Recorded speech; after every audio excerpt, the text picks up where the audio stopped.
कहानी पुरानी हवेली के ऊपर है।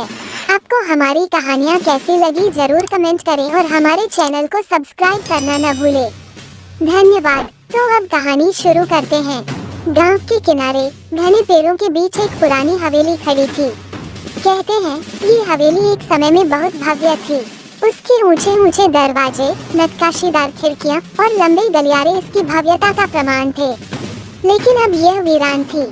उसके चारों ओर झाड़ झंखाड़ उगाए थे और दीवारों पर फफूंद जम चुकी थी। गांव वालों का मानना था कि इस हवेली में भूत प्रेत रहते हैं। रात के समय यहाँ से अजीब अजीब आवाजें आती थी, कभी किसी के रोने की तो कभी भारी कदमों की। बच्चे तो इसका नाम सुनते ही डर जाते और बड़े लोग भी इसे दूर से देखने में ही भलाई समझते। पुरानी हवेली का इतिहास बहुत रहस्यमय था। गांव के बुजुर्गों का कहना था कि यह हवेली राजा हरिनाथ सिंह की थी।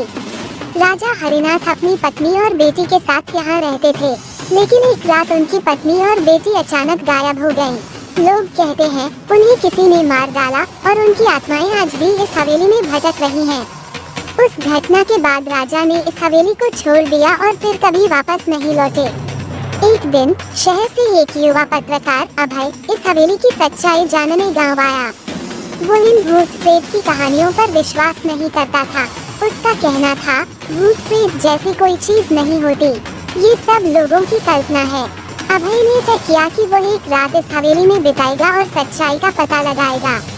गांव वालों ने उसे समझाने की बहुत कोशिश की, लेकिन अभय नहीं माना। वो अपनी कैमरा, टॉर्च और कुछ खाने पीने का सामान लेकर हवेली में चला गया। हवेली के अंदर घुसते ही अभय को अजीब सी ठंड महसूस हुई। उसकी टॉर्च की रोशनी में धूल से भरे पुराने फर्नीचर और दीवारों पर जाले चमकने लगे। वह धीरे धीरे हवेली के बड़े हॉल की तरफ बढ़ा। वहाँ एक पुरानी झूमर छत से लटक रही थी, जो हल्की हल्की हिल रही थी। रात के गहराते ही अजीब अजीब आवाजें आने लगी। कभी दरवाजा अपने आप बंद होने की आवाज आती, तो कभी खिड़कियाँ खड़खड़ाने लगती। अभय ने कैमरे से सब कुछ रिकॉर्ड करना शुरू कर दिया, लेकिन तभी उसे लगा कि कोई उसके पीछे खड़ा है। उसने तुरंत पलट कर देखा, लेकिन वहाँ कोई नहीं था। अचानक उसे सीढ़ियों की ओर से एक धीमी सी हंसी सुनाई दी। अभय ने हिम्मत जुटाकर सीढ़ियाँ चढ़नी शुरू की। ऊपर एक कमरे का दरवाजा आधा खुला था। जैसे ही उसने दरवाजा खोला, वहाँ एक पुरानी तस्वीर टंगी थी। ये तस्वीर राजा हरिनाथ और उनकी पत्नी की थी। तस्वीर के नीचे कुछ लिखा हुआ था, सच्चाई जानने का साहस करो, लेकिन इसका मूल्य चुकाने के लिए तैयार रहो। अचानक कमरे की सारी खिड़कियां एक साथ खुल गईं और एक जोरदार हवा चलने लगी। तस्वीर दीवार से गिर पड़ी। अभय ने झुककर तस्वीर उठाई तो उसे एक गुप्त दराज दिखाई दी। दराज के अंदर एक पुराना पत्र रखा था। पत्र में लिखा था, मेरी बेटी और पत्नी को मेरे अपने भाई ने लालच में मार डाला। उनकी आत्माएं तभी मुक्त होंगी जब इस सच को सबके सामने लाया जाएगा।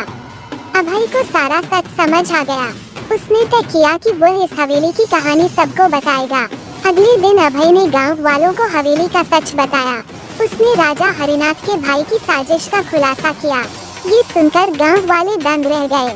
कुछ दिनों बाद राजा के परिवार की याद में गांव में एक छोटा सा स्मारक बनाया गया। हवेली से अजीब आवाजें आना बंद हो गयीं। ऐसा लगता था जैसे उस परिवार की आत्माएं अब शांत हो गई थी। अभय ने अपनी रिपोर्ट प्रकाशित की और पुरानी हवेली का रहस्य सदा के लिए सुलझ गया। लेकिन आज भी जब कोई उस हवेली के पास जाता है, तो उसे ऐसा लगता है कि कोई उसे देख रहा है। शायद हवेली की दीवारों में अभी भी उसके इतिहास की गूंज बाकी है।